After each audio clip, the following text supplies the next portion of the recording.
আচ্ছা দেখ, আমরা ইউনিট 8 এর আজকে অ্যাটমের নিউক্লিয়ার স্টার্ট করছি। অ্যাটমের নিউক্লিয়ার থেকে 6 থেকে 7 মার্কস এর মতন তোদের পড়বে, ঠিক আছে? এটা দুটো পার্ট, একটা হচ্ছে অ্যাটমস আর আরেকটা হচ্ছে নিউক্লিয়ার। দুটো ডিফারেন্ট পার্ট, দুটো আলাদা আলাদা চ্যাপ্টার আছে বইও। আমরা আজকে অ্যাটমিক স্ট্রাকচারটা ডিসকাস করব, তারপর এটা হওয়ার পর নিউক্লিয়ারটা ডিসকাস করব। তো অ্যাটম, এটা তো মানে অনেক আগের নাম পরমাণু। তুই এটার হিস্ট্রি সম্বন্ধে, ইতিহাস সম্বন্ধে যদি তুই আগে ভাবতে চাস, তাহলে কি যে কোনো একটা বডির একদম last stage, fundamental building block of a matter, any kind of matter, for it may be liquid, solid বা গ্যাস, এটা কি অ্যাটম।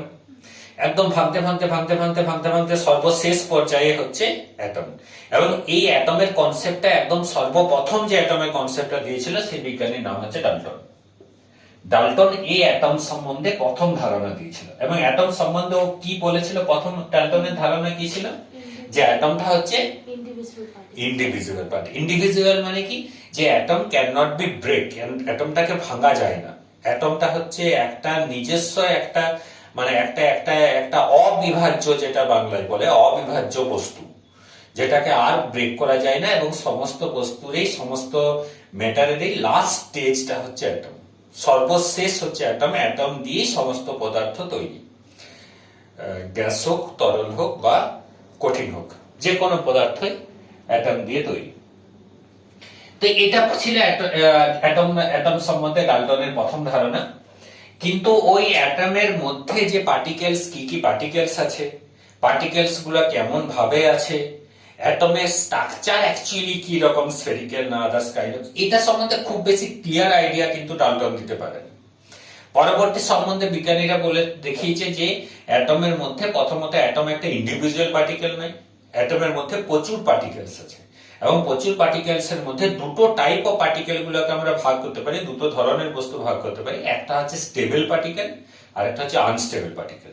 মানে একটা হচ্ছে স্থায়ী বস্তু আর একটা হচ্ছে অস্থায়ী বস্তু। স্থায়ী বস্তু বলতে অ্যাটমের মধ্যে যে যেগুলো আছে সেটা হচ্ছে ইলেকট্রন, প্রোটন আর নিউট্রন। এই তিনটা হচ্ছে স্থায়ী বস্তু, সবসময় পরমাণুর মধ্যে বর্তমান।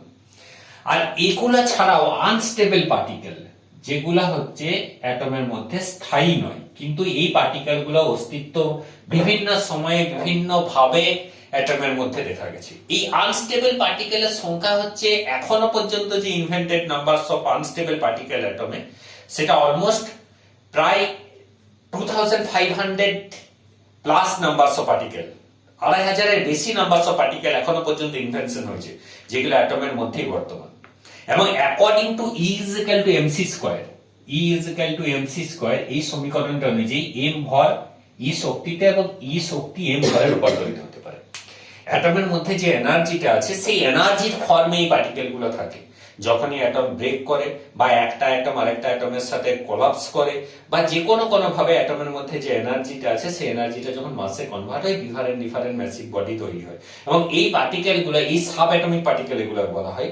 তো এই আনস্টেবল সাব অ্যাটমিক পার্টিকেল গুলো একটা আলাদা চ্যাপ্টার, আলাদা অধ্যায়ে পড়ানো হয় মডার্ন ফিজিক্সে, যেটাকে পার্টিকেল ফিজিক্স বলে। এই পার্টিকেল ফিজিক্স, এইগুলো আমাদের এখন সিলেবাসে নেই, এগুলো নিয়ে আমরা এখন ডিসকাশনসও করবো না। তোরা ওই এই পার্টিকেল গুলোর নাম শুনেছিস, তার মধ্যে সব থেকে যে একটা পরিচিত নাম হচ্ছে তো যেটা মেসন। মেসন নাম শুনেছিস? কেমিস্ট্রিতে অ্যাটমিক স্ট্রাকচারে শুনিস কি মেসনস? মেসনস বলে একটা পার্টিকেল আছে, মেসন পার্টিকেলটা খুব পরিচিত। নিউট্রিনো, নিউট্রিনো নাম শুনেছিস? তো শুনিসনি? মেসনস নামটা শুনেছিস? মেসন নামটা হয়তো ওভারলুক হয়েছে, দেখিস নেই হয়তো, কিন্তু অ্যাটমিক মেসন নামটা শুনেছিস। মেসন কি বলতো?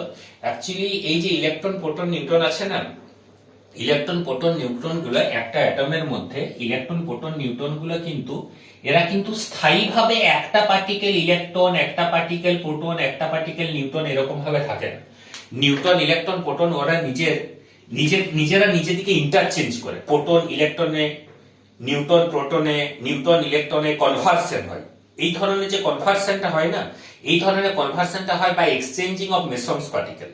কিন্তু এই মেসনস পার্টিকেলের কনসেপ্টটা, এটা আমাদের এই নিউক্লিয়ার ফিজিক্সের যে জায়গাটা আছে, নিউক্লিয়ার ফিজিক্স কোন জায়গাটাকে আমি বলছি, নিউক্লিয়ার পোর্শন কোনটাকে বলে, ওইখানে ইন ডিটেল পড়তে হবে, আছে মোটামুটি, ইন ডিটেলস না হলেও আছে কিছুটা জায়গা। আরো প্রচুর নাম্বারস অফ পার্টিকেলস আছে, তো সেগুলো আমার আলোচনার জায়গা নয়। এগুলো হচ্ছে স্টেবল পার্টিকেল। ঘটনাটা কি হলো, যে ডাল্টন যেটা বলেছিল যে অ্যাটম হচ্ছে একটা individual particle and atom can not be break, এটা কিছু সময় পরেই বিজ্ঞানী থমসন বলে একজন বিজ্ঞানী বললো যে না, অ্যাটমের মধ্যে তো কিছু স্টেবল পার্টিকেলস আছে, এবং এই স্টেবল পার্টিকেল গুলোর মধ্যে তখন যে পার্টিকেলটা ইনভেনশন করেছিল সেটা হচ্ছে ইলেকট্রন আর প্রোটন। মানে অ্যাকচুয়ালি একটা পজিটিভ চার্জ আছে, প্রোটনও বলেনি, ও বলেছিল একটা পজিটিভ চার্জ আছে আর নেগেটিভ চার্জ ইলেকট্রন আছে। নিউটনের কনসেপ্ট কিন্তু বলেনি। এবং ও যে অ্যাটমের স্ট্রাকচারটাকে যেভাবে বলেছিল, ব্যাখ্যা করেছিল, সেটার নাম ছিল কি বলতো, plum pudding model. Plum pudding এর বাংলা কি বলতো? প্লাম পুডিং এর বাংলা হচ্ছে যেমন ভাবে তোর ওই তরমুজের উপরে বীজগুলা বলতে পারিস, প্লাম পুডিং এর সব থেকে মানে যেমন ধর ওই ক্রিম দেওয়া কেকের উপরে যদি চেরি ফল থাকে, ক্রিম দেওয়া কেকের উপরে যে চেরি ফলগুলো থাকে, তুই যদি চেরি ফলগুলোকে ইমাজিন করিস, এক একটা চেরি ফল হচ্ছে এক একটা ইলেকট্রন, আর পুরো ক্রিম পোর্শনটা যেটা পুরো ক্রিম পোর্শন, এই ক্রিম পোর্শনটাকে যদি একটা পজিটিভ পোর্শন করিস, পজিটিভ জায়গা ধরিস, তার মানে কি জিনিসটা দেখতে এরকম ধরনের। যদি তুই এরকম ভাবে এটা একটা আলাদা কালারের মনে কর, এরকম হচ্ছে আমি এটা পুরোটা হচ্ছে এই ক্রিম দেওয়া জিনিসটা, এই ক্রিম দেওয়া কেক বা ক্রিম দেওয়া জিনিসটা যেটা সলিড, কিন্তু কোথাও কোনো গ্যাপ নেই মাঝে, আর এটার মধ্যে মধ্যে কি আছে, এরকম ভাবে আছে ইলেকট্রন গুলো চেরি ফলের মতো। এবং এটা আরেকটা এক্সাম্পল এটা ধরা যেতে পারে, যেটা হচ্ছে ওই যেটা বলছিলি ওয়াটারমেলন, তরমুজের মধ্যে যে বীজগুলো থাকে, তরমুজটা ওই লাল মতো জিনিসটাকে তুই পজিটিভ পোর্শন বলতে পারিস, যেটা ক্রিম দেওয়া পোর্শনটা, আর ওই প্রত্যেকটা বীজকে ইলেকট্রন ধরতে পারিস। তো ও কল্পনা করেছিল, ইমাজিন করেছিল, ম্যাথমেটিক্যালি বা এক্সপেরিমেন্টালি কোনো কিছু প্রুভ করতে পারেনি, বলেছিল যে এইরকম ধরনের জিনিসটা হতে পারে অ্যাটম কিরকম ধরনের জিনিসটা হতে পারে, এখানে ধনাত্মক আধানও আছে, ঋণাত্মক আধানও আছে, net charge of the atom zero হচ্ছে, নেট চার্জ জিরো হচ্ছে মানে কি, যতটা পজিটিভ আছে ততটাই নেগেটিভ আছে, তাই দুটো যোগফল শূন্য হচ্ছে। তাহলে এখানে ধনাত্মক আধান হচ্ছে এই সম্পূর্ণ অংশটা, আর এই রেড কালারের যে পয়েন্ট গুলো, এগুলো হচ্ছে ইলেকট্রন, এই ইলেকট্রন গুলো ওইরকম করে চেটানো আছে, এইরকম ধরনের একটা কনসেপ্ট দিয়েছিল। কিন্তু এই কনসেপ্টটা বেশি দিন মানে একসেপ্টেড হয়নি। তো এইরকম ধরনের কনসেপ্টটা দিয়েছিল, যেটাকে প্লাম পুডিং মডেল বলা হয়। এটাও ভুল প্রমাণিত হয়েছিল, এটাকে ভুল প্রমাণ করেছিল রাদারফোর্ড একটা বিখ্যাত পরীক্ষা করেছিল, যে পরীক্ষাটাকে আলফা স্ক্যাটারিং এক্সপেরিমেন্ট বলে। তো alpha scattering experiment, plum pudding model, ডাল্টনের কনসেপ্ট, এগুলো কিন্তু ক্লাস 10ও আমাদের সিলেবাসে ছিল, প্রত্যেকটা জিনিস ক্লাস 10 এর সিলেবাসে ছিল, এইখানে পর্যন্ত ক্লাস 10 এর সিলেবাসে আছে। এই জায়গাটা শুধুমাত্র আমাদেরকে এখন ডিটেল পড়তে হবে, তোরা যেটা পড়েছিস অ্যাটমিক স্ট্রাকচারে, কিন্তু সেটাও ভুল। এর পরবর্তী সময়তে যেটার মডিফিকেশন যেটা, সেটা আমাদেরকে পড়তেই হবে না, মানে নেই এখন সিলেবাসে। তো যাই হোক, প্লাম পুডিং মডেল যেটা, এই প্লাম পুডিং মডেলটাকে ভুল প্রমাণ করেছিল রাদারফোর্ডের একটা এক্সপেরিমেন্ট। সেই এক্সপেরিমেন্টটা হচ্ছে আলফা স্ক্যাটারিং,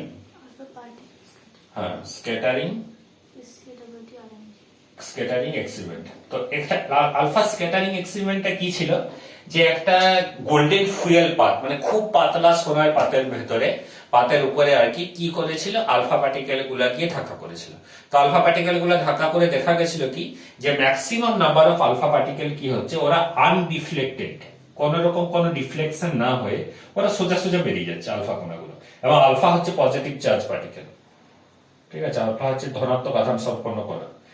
খুব কম আলফা সংখ্যক আলফা পার্টিকেল কি হচ্ছে, একটু ডিফ্লেকশন হচ্ছে, ওর গতিপথটার একটু পরিবর্তন ঘটছে, এবং ভেরি রেয়ার 1000-এর মধ্যে একটা আলফা পার্টিকেল, এটার কি হচ্ছে, একদম 180 ডিগ্রি বাউন্স ব্যাক করছে, মানে কোন একটা এমন কোন জায়গায় ধাক্কা করছে, যে ধাক্কা করার জন্য ওটা পুরোপুরি ভাবে তার নিজের রাস্তাতে, আবার সেই রাস্তাতেই যেখানে ধাক্কা করেছে সেই রাস্তাতেই মানে সেই বিপরীত অভিমুখে কিন্তু ওটা ফিরে আসছে। যেমন ভাবে এরকম ভাবে ধাক্কা করছে, অ্যাকচুয়ালি ধাক্কা করছে এরকম করে ধাক্কা করে, আবার এরকম করে ফিরে আসছে, একদম বাউন্স ব্যাক করছে।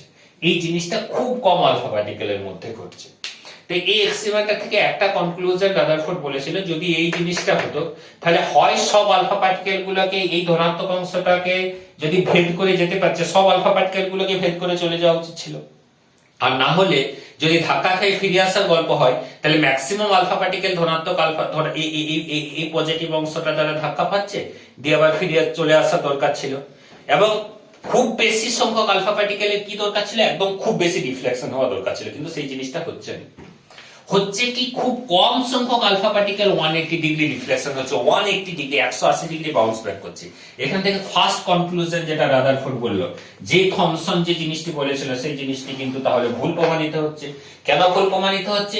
যে আলফা পার্টিকেল ডিফ্লেক্টেড হচ্ছে, 180 ডিগ্রি ডিফ্লেক্টেড হচ্ছে। কে 180 ডিগ্রি ডিফ্লেক্টেড ঘটাতে পারে আলফা পার্টিকেলকে? প্রথমত আলফা পার্টিকেলের যা মাস তার থেকে বেশি মাস সম্পন্ন বডি হতে হবে, যেখানে ধাক্কাটা হচ্ছে।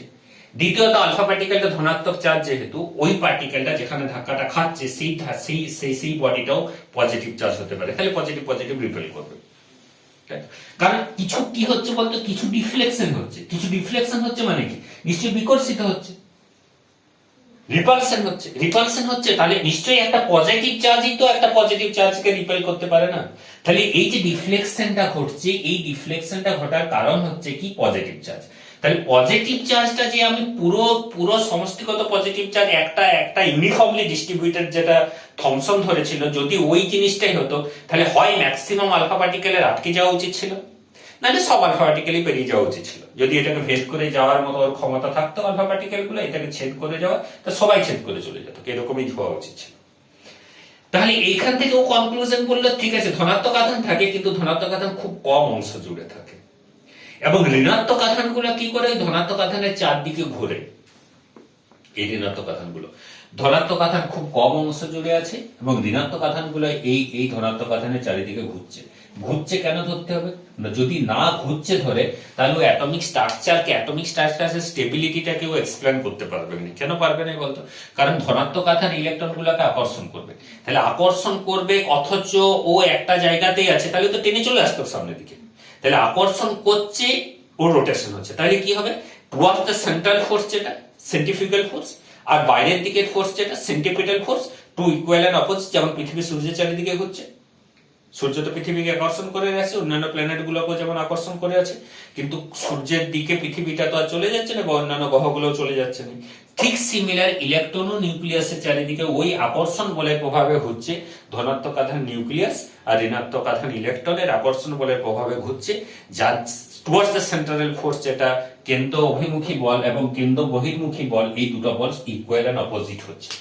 এইভাবে ও অ্যাটমিক স্ট্রাকচারের একটা এক্সপ্লেনেশন দিয়েছিল। এবং এই ধনাত্মক আধান যে অংশটা, এই অংশটা হচ্ছে পরমাণুর খুব কম জায়গা জুড়ে আছে।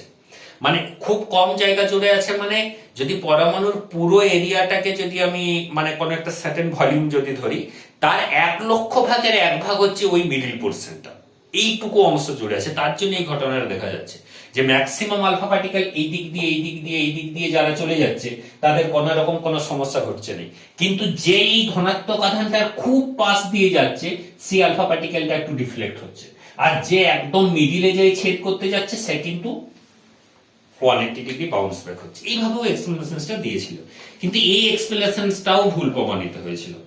এই এক্সপ্লেনেশনটা ভুল প্রমাণিত হতে অনেকটা সময় লেগেছিল, এবং এই এক্সপ্লেনেশনসের যে ভুল প্রমাণটা রাদারফোর্ডের অ্যাটমিক স্ট্রাকচারের যেটা ড্রব্যাক, এই ড্রব্যাকটা, এই সিচুয়েশনটা কখন তৈরি হয়েছিল? এটা অনেক পরে এই সিচুয়েশনটা এসেছিল অ্যাকচুয়ালি, যে একটা যে কোনো একটা আধান যখন কোনো একটা নির্দিষ্ট পথে ওর বেগের মানের পরিবর্তন ঘটায়, তখন ওই চার্জ পার্টিকেলটা থেকে এনার্জি রেডিয়েশন হয়, মানে এনার্জি ও ডিক্রিজ করে। এবং এটা ইলেকট্রোম্যাগনেটিক ওয়েভ থিওরি এটাকে এক্সপ্লেন করেছিল, ব্যাখ্যা করেছিল। ডুয়াল নেচার অফ রেডিয়েশনে পড়েছিস তো? ডুয়াল নেচার অফ রেডিয়েশনে কি বলেছিল? যেটা আমাদের ইলেকট্রোম্যাগনেটিক ওয়েভ থিওরি বলছিল যে একটা চার্জ পার্টিকেল থেকে একটা ইলেকট্রোম্যাগনেটিক ওয়েভ এমিশন হতে পারে। তড়িৎচুম্বকীয় তরঙ্গ একটা আধান, একটা আহিত বস্তু থেকে নির্গত হয়, এবং ওই আহিত বস্তুটা হয় অ্যাক্সিলারেটেড নয় রিটার্ডেশন হবে, আহিত বস্তুটার বেগের মানের পরিবর্তন ঘটবে। এবারে তুই ভাব, একটা ইলেকট্রন যদি এইভাবে ঘোরে, তাহলে ইলেকট্রনের বেগের মানের পরিবর্তন ঘটছে না, বেগের মানের পরিবর্তন মানে বেগের অভিমুক্ত পরিবর্তন ঘটছে। আমি ধরে নিচ্ছি যে magnitude of the velocity is constant, suppose speed constant, কিন্তু ওর ডিরেকশন কন্টিনিউয়াস, তো ওর ট্যানজেন্ট বরাবর। যে কোনো একটা বৃত্তপথে আবর্তনশীল বস্তুর বেগের অভিমুখ কোন দিকে? ওর স্পর্শক বরাবর, ট্যানজেন্ট বরাবর। ট্যানজেন্ট বরাবর হলে তো বেগের অভিমুখ পরিবর্তন ঘটছে। তাহলে বেগের অভিমুখ যদি পরিবর্তন ঘটে, তাহলে কি এটাকে কনস্ট্যান্ট ভেলোসিটি বলা যাবে, এটা ভেরিয়েবল বলতে হবে, পরিবর্তনশীল বলতে হবে। আর পরিবর্তনশীল বেগ যদি হয় কোন একটা আহিত বস্তু, তাহলে সেখান থেকে এনার্জি রেডিয়েশন হবেই।